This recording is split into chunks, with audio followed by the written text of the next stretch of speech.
Welcome back, YouTube, to Icy Chap's Edge.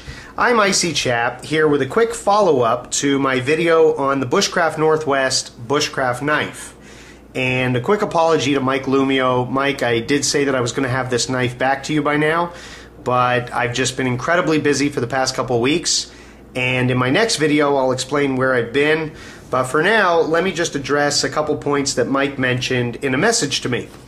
Number one, as pertains to the sheath, this loop here and the loop on the back of the sheath where the belt loop is, as you can see, there's a line of stitching right there which creates this loop.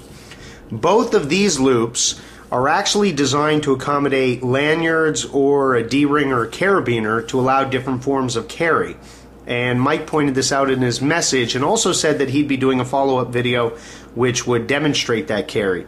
But basically, if you attach a lanyard or a D-ring, you can still have the knife carried vertically from this loop, and it just makes it more versatile. You don't necessarily have to loop it onto a belt. You could hang it off of a pack or even off your neck, although I do feel the knife is a little bit heavy for that. And if you used a D-ring or a lanyard from this loop, you can have the knife hang and it will be carried horizontally. And so that really does increase the versatility of the sheath and actually makes me like it even more. I said in the last video what a well-made leather sheath it is. It's very handsome and very well put together. Nice stitching, nice solid thick leather. And the fact that it can be carried in a couple different ways makes me like it even more. So well done. Thanks for pointing that out, Mike. Also, I just want to point out one correction. I had said that this loop here was designed to accommodate a fire steel. Well, I happen to have a fire steel here. This is the Light My Fire steel. And actually, while it does slide in there, it doesn't retain it.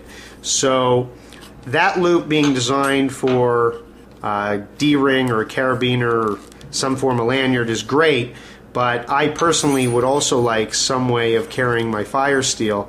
And of course, having a nice stout blade like this, I wouldn't need to keep the striker bar with it, or the striker plate, whatever you want to call that. I would just eliminate that and just have the fire steel. But that's one quick correction. I still like the sheath because I like the versatility.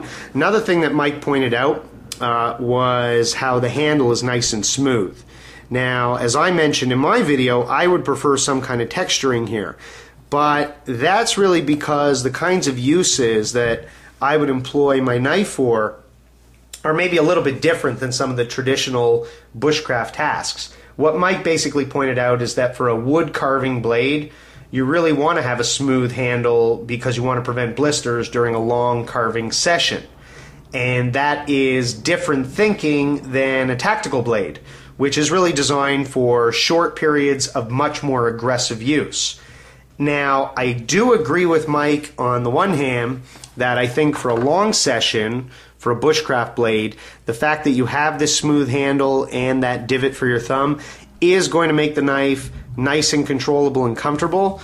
But unfortunately, when it gets wet, I think this is just going to be too slick. And in a bushcraft situation where your life depends upon it and you really need to be carving some wood for tools which you need to help you survive, I want a handle which I can definitely rely upon in any weather conditions. Whether it's cold, wet, rainy, whatever, I want to know that I've got a positive grip and I'm not going to risk my fingers sliding over that blade. So I do understand Mike's point that he wants to have a nice, smooth, comfortable handle for a long carving session. But for me, it's not just tactical use. I really want a knife that I can rely upon independent of the weather conditions.